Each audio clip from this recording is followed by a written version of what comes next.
আজকে আমরা physics first পেপারের চ্যাপ্টার 9 ওয়েভ এর একটা ম্যাথ সমাধান দেখব। আমাদের কোশ্চেনে দেওয়া থাকে একটা সমীকরণ তরঙ্গের, অগ্রগামী তরঙ্গের সমীকরণ।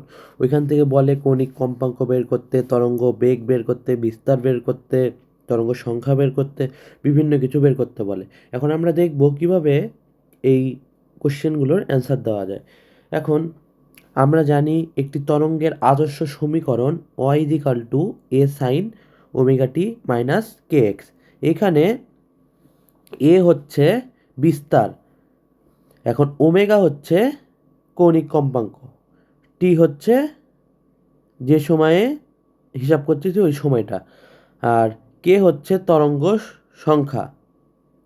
তাহলে এখন কোশ্চেনে একটা সমীকরণ দেওয়া থাকে, ওইটা থেকে বের করে বলতে হয় যে তরঙ্গ বেগ কত, কৌণিক কম্পাঙ্ক কত, কম্পাঙ্ক কত, তরঙ্গের বেগ কত, তরঙ্গ সংখ্যা কত, এগুলো বের করতে হয়।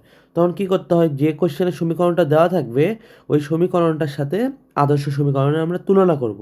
তাহলে এখানে একটা সমীকরণ দেওয়া আছে যে y = 0.1 sin 2πt minus 20π divide by 17x।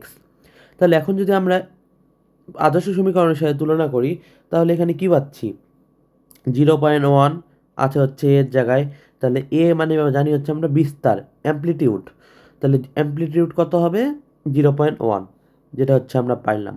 এখন এখানে টি এর পাশে কত আছে ওমেগা, আর এখানে টি এর পাশে কত আছে 2π। আমরা জানি কি ওমেগা মানে হচ্ছে কৌণিক কম্পাঙ্ক, তাহলে লিখতে পারি কি ওমেগা = 2π। এখন যদি আমরা কম্পাঙ্ক বের করতে চাই আমরা কি জানি, ওমেগা = 2π এফ।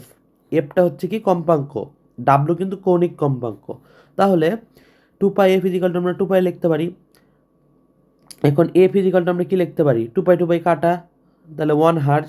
এখন আসি আমরা, এখন যদি আমরা এই যে 20π ডিভাইড বাই 17 আর এখানে যদি কে তুলনা করি তাহলে কি লিখতে পারি, কে = 20π/17, অর্থাৎ তরঙ্গ সংখ্যা কে। তাহলে এখন আমরা জানি আবার কে = 2π/λ, এখানে ল্যামডা হচ্ছে তরঙ্গ দৈর্ঘ্য। তাহলে আমরা কে এর জায়গায় লিখতে পারি 2π/λ ডিভাইড বাই 20π/17। তাহলে এখান থেকে হিসাব করলে ল্যামডা আসে আমাদের 2 × 17 ডিভাইড বাই 20, অর্থাৎ 1.7 মিটার। এখন যদি আমাদের তরঙ্গ বেগ বের করতে বলে তাহলে কি জানি আমরা, তরঙ্গ বেগ বের করার ফর্মুলা v = f ল্যামডা। তাহলে এফ আমরা উপরে পাইলাম 1 হার্জ, এখন ল্যামডাও পাইলাম 1.7 মিটার। তাহলে দুটো গুণ করলে আমরা ভি পাবো হচ্ছে মিটার পার সেকেন্ড।